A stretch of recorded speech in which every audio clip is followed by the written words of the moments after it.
Healing and wholeness. We are surrounded by a notion that we're in search for our other half, giving our subconscious the perception that we ourselves are not yet whole. Whether you believe that or not, that is a lie.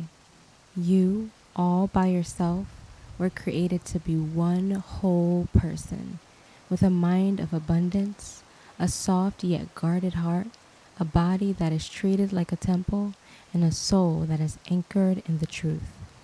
Through circumstances, heartbreaks, self-esteem issues, bullying, or even rejection, it is easy after these types of negative situations for one to feel empty or even lost in life.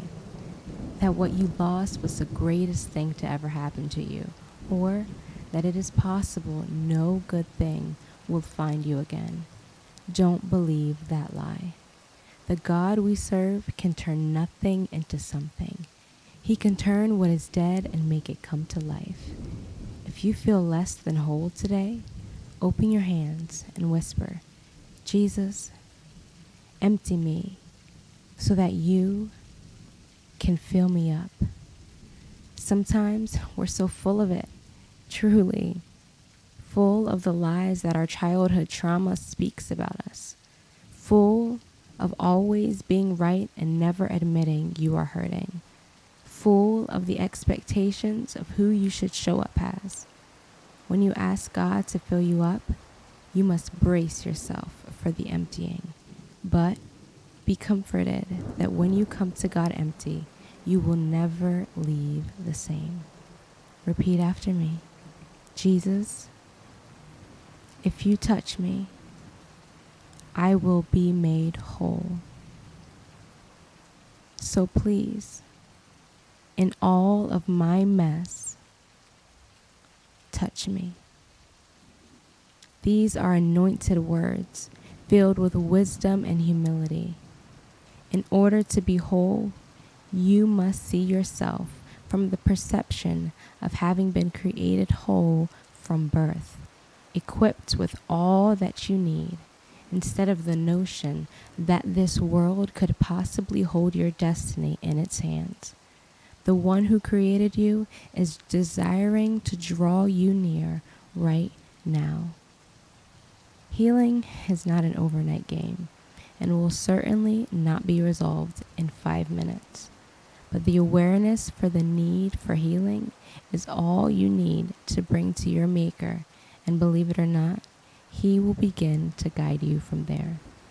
Healing and wholeness go hand in hand, because without identifying your open wounds, you will not know where to treat and how to nurse your scars.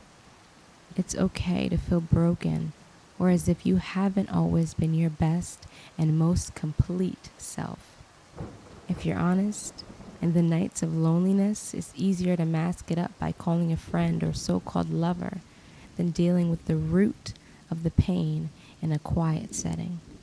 But there is so much power in sitting with your emptiness. It gives God ample time to speak to you and ultimately fill you up. And to be clear, He wants to fill you up with hope, purity, understanding, wisdom, joy, love, salvation, and goodness like you've never seen it before. God isn't looking for a perfect track record. He isn't in search of the self-righteous or names on a list.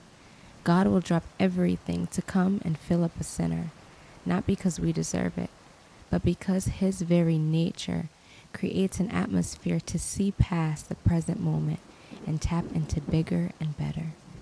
Luke 15:4 reads, "Suppose one of you has 100 sheep, but one of them gets lost. What will you do? You will leave the other 99 sheep there in the field and go out and look for the lost sheep. You will continue to search for it until you find it." In a world filled with wannabe wolves, it's not soft or naive to think like a sheep. It's like the game of chess. It is not for the weak. Seek wholeness from God, and you will soon see. In order to be whole, you must be naked, uncovered from the masks and hidden agendas. Jesus didn't die for us because we were good, but we were so broken that we needed a Savior. And He is here for you, to heal you and make you brand new, to guide you and do a new thing in you. Your thoughts will be healed. Your very being will operate from a whole place. Take a chance and dive deeper today. Your God has left the 99 for you, and He is only one call away. So I pray today, God, we need your touch. Please fill us up.